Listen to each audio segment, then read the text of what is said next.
Okay, so we've thought about what are assets, and we've identified one way of mapping assets. So once you've figured out what assets are and how you might identify them, now you get to the really important part. How do you mobilise those assets? How do you free up those communities to use the assets they have for optimal effect? And one of the ways of doing that is to use this approach called assets-based community development. So helping the community to, having mapped those assets, to figure out ways to utilise them and to bring them together in pursuit of a common purpose. And this notion of assets-based community development, or ABCD, as you'll hear people talking about, was really developed by McKnight and Kretzmann in the 1990s. And it's built on the notion that the people of the community are the community.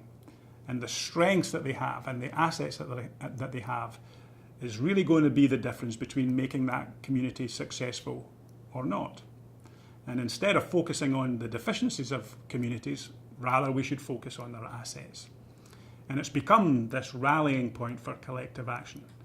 And now let's be clear, this is not about ignoring the problems, and it's not about throwing out strategic planning and rational actions that are in either the performance curve or in the improvement curve. It's in addition. So we're thinking about this as additional to the work that's already going on in these communities to really liberate the assets and to really get the community moving forward. So here are the key elements of an assets-based community development approach. So focus on the capacities, on what's present and not on what's absent. Stress, empower, develop and invest in local leadership. This is key. Unless we find and then develop and work with the local leaders, then we won't be successful in mobilising those assets. Those local leaders are the people who will really drive this. And crucially, they're the people who will really drive it over the long term because they've got an ongoing commitment to the community. Once you've found those assets, surface them, celebrate them, make a fuss, for want of a better word, of everything that you find in your assets map, formal or informal.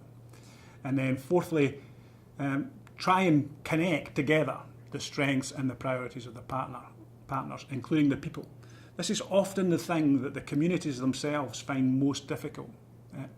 In many ways, they're almost too close to the community to see the connections. And this is often something that we can bring to the community that's valuable to them, that capacity to see the strengths and identify the priorities and to make the connections. So those are the key elements of an approach that's about assets-based community development.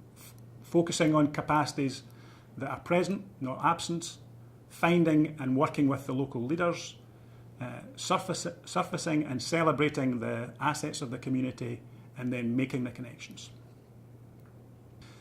This is what a needs-focused map would look like. This is the kind of, if you were still in that deficits mode, this is what you would be mapping. All of the problems in this community, whether it's about gangs or unemployment or poor housing or boarded up buildings or domestic violence in that community. This is a needs-focused map. It's important to understand this, but it's not sufficient to resolve the challenges in that community. And instead, we need to think about what an assets-based map would look like. This focuses on the assets. The fact that there are citizens' associations, the fact that there are libraries where people gather, the fact that there are hospitals that where we can mobilise some resources, the fact that there are some people who are investing in capital improvement in that locality, the fact that there are parks that people can meet and gather in. And part of this is just about that mindset change, from thinking about this as a needs-based exercise to thinking about how do we focus people on the assets that this community has. And so the map we draw is very different, and the way that we think about it is very different. So let's look at a real map. This is the northeast area of Hartford, Connecticut. It's a really challenged community. and of 17 neighbourhoods in Hartford, it does worst around housing, around educational outcomes, around health outcomes. However, it also has some very positive assets. And back in 2011, a bunch of people walked around the northeast area of Hartford, Connecticut, and mapped those assets. And this is the map that they came up with. And they found many churches, youth groups, community gardens, projects that they could mobilise. And they began to change the nature of the conversation from here are the problems in Hartford to here are the assets that we have that we can deploy successfully to meet some of those challenges. And here's another example from closer to my home in Scotland. And this is somewhat different because in this instance, this is something we call ALICE, Access to Local Information to Support Scotland. That's what ALICE stands for.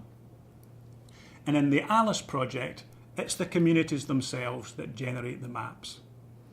So all we provide is some open source software. We make it available to people. And we encourage the communities themselves, in this case it's Edinburgh, to map the assets. And the big benefit of that approach is that they have ownership of the map from day one. So they're the people who are finding the exercise classes in Edinburgh and putting them on the map. It doesn't really matter what your approach is, just find a way to get the assets in that community on a map of some kind that will help people to find the assets, and then it will help you with that mobilisation exercise that's so important to making assets-based community development work.